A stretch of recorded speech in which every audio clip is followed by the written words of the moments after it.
यार समझ में ही नहीं आ रहा है क्या करूँ, मतलब कि क्या हो रहा है मेरे आसपास, कुछ भी पता नहीं चल रहा और मुझे ऐसी ऐसी चीज़ें दिख रही है जो मुझे पता भी नहीं है कि रियल में एग्जिस्ट करती है या नहीं। हाँ, अब समझ गए ना, ट्रायल्स ऑफ डेलीरियम की बात करने वाले हैं। समझदार हो गए हो वैसे तो, चुपचाप लिखा हुआ था वो पढ़ लिया है, मुझे सब पता है। सो ट्रायल्स ऑफ डेलीरियम की बात करने वाले हैं। वही पॉइंट्स जो मैंने अभी स्टार्टिंग में बोले वही चीज़ होती है डेलीरियम में।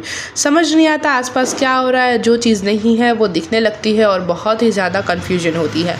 3 टॉप मोस्ट रेमेडीज़ है हमारी ट्रायल्स की, बेलाडोना, हायोसाइमस एंड स्ट्रेमोनियम। सो इसके डिफरेंशिएटिंग पॉइंट्स को आइए देखते हैं। जो बेलाडोना है वो सबसे ज़्यादा टॉप मोस्ट रेमेडी है डेलीरियम के लिए, क्योंकि इसका मोस्ट वायलेंट डेलीरियम है, किसी का भी नहीं है उतना ज़्यादा वायलेंट डेलीरियम है वो बेलाडोना का है। बेलाडोना का जो पेशेंट होता है अगर उसको डेलीरियम है तो भाई बच के भाग जाओ, वहाँ से काट खाएगा, आपके कपड़े फाड़ सकता है, आसपास की चीज़ें कोई भी फाड़ सकता है और बिल्कुल अटैक करेगा जैसे कि कोई जानवर अटैक करता है। और कभी हंसेगा एक ज़ोर ज़ोर से, कभी तो रोने लगेगा। मतलब क्या हो रहा है भाई साहब, उसके साथ कुछ पता ही नहीं लगेगा। जैसे ही आप उसे पकड़ने की ट्राई करोगे वो हमेशा भागने की कोशिश करेगा। हायोसाइमस है वो इन बिटवीन है बेलाडोना और स्ट्रेमोनियम के, का जो यानी कि इसका जो डेलीरियम है वो बेलाडोना से कम वायलेंट है और स्ट्रेमोनियम से थोड़ा ज़्यादा।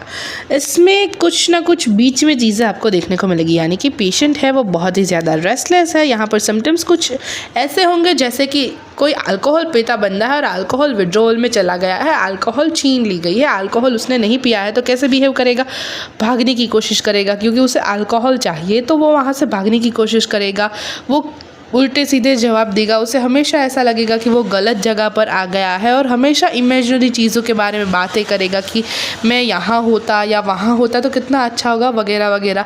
कोई भी इच्छाएं नहीं है और कोई भी कंप्लेंट्स भी नहीं करेगा। ये कुछ हायोसाइमस के पेशेंट के बारे में बात की हमने।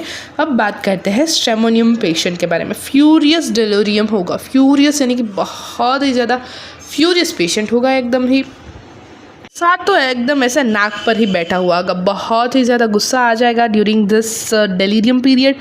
मेनिया मोर एक्यूट, यानी कि बहुत ही ज़्यादा मेनिया होगा कोई ना कोई चीज़ों को लेकर और वो भी एक्यूट।